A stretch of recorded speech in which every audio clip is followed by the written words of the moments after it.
Hey, good morning Internet. Aujourd'hui, je veux adresser un message particulier à tous les guerriers et guerrières de la vie en cette fin d'année parce que j'ai eu près de moi des gens qui ont tenté des choses dans les règles de l'art. J'ai moi-même plusieurs fois dans ma vie tenté des choses dans les règles de l'art, c'est-à-dire la motivation y était, la planification y était, la foi y était, tout y était et ça n'a pas marché. Et ça arrive.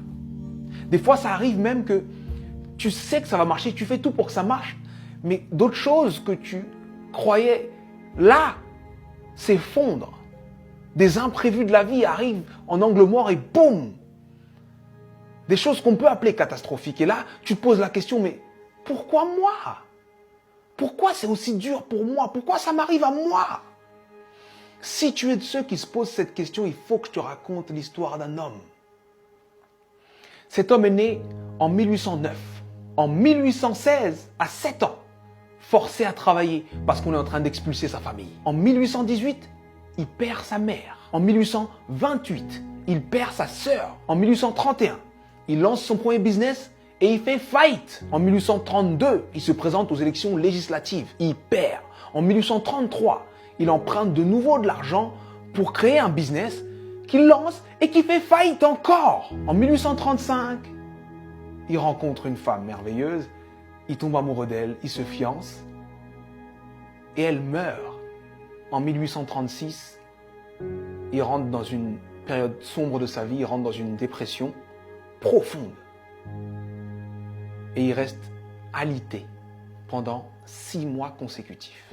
Mais il se relève. Il se relève et cette même année, 1836, il se représente aux élections législatives et il perd de nouveau. En 1840, il se présente pour être électeur. Il perd. Et en 1842, il rencontre la femme avec qui il va finir sa vie, sa femme. Il tombe amoureux, il se fiance, il se marie et elle lui donne 4 enfants.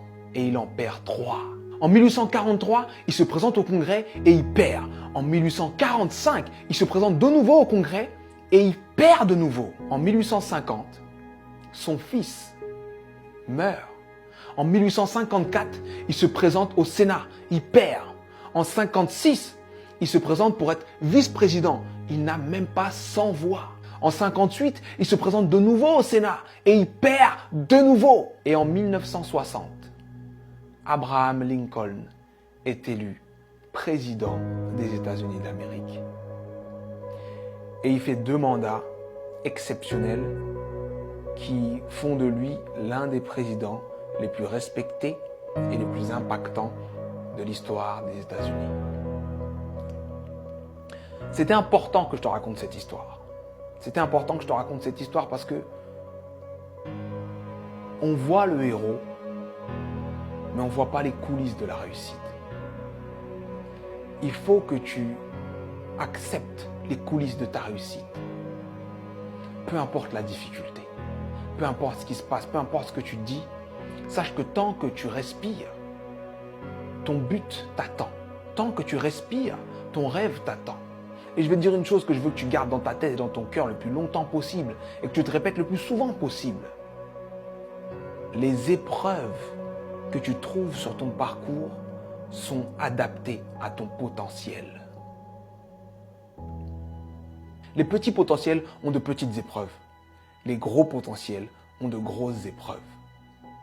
On peut tous, dans nos vies, prendre des feuilles, noter les dates des moments les moins drôles de nos vies, les moments les plus difficiles de nos vies, et faire une liste comme celle que je viens de faire pour Abraham Lincoln.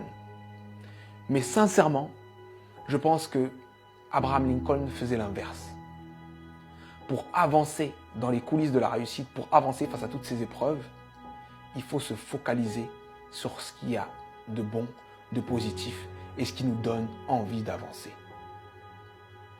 Donc, je sais que ça peut être dur d'être au cœur de la tourmente, ça peut être dur de perdre des gens, de faire face à l'échec encore et encore et encore.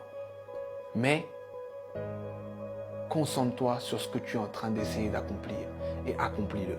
Et je peux te garantir que parce que tu es passé par là, tu as changé l'ampleur, le sens et le goût de ta réussite. Alors traverse ces épreuves. Elles sont adaptées à ton potentiel, elles sont là pour te faire grandir. C'était Sudei. J'espère que cette vidéo t'a plu. Et si elle t'a plu, partage-la. Merci.